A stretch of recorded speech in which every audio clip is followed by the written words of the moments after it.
Our legend begins in Cleveland, Ohio. John D. Rockefeller, a boy from modest roots, discovers the power of numbers and discipline. At just 16, he's already balancing ledgers, dreaming of something bigger.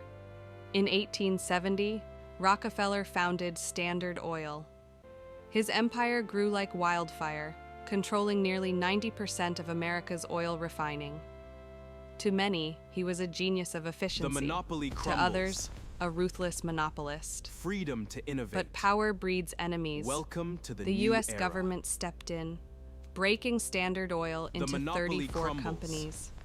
The empire fell, Freedom to yet innovate. Rockefeller's fortune endured. Welcome to the new era. In retirement, Rockefeller turned his wealth to philanthropy, founding universities, funding medical research, and reshaping education. His name lives on, not just in oil, but in generosity.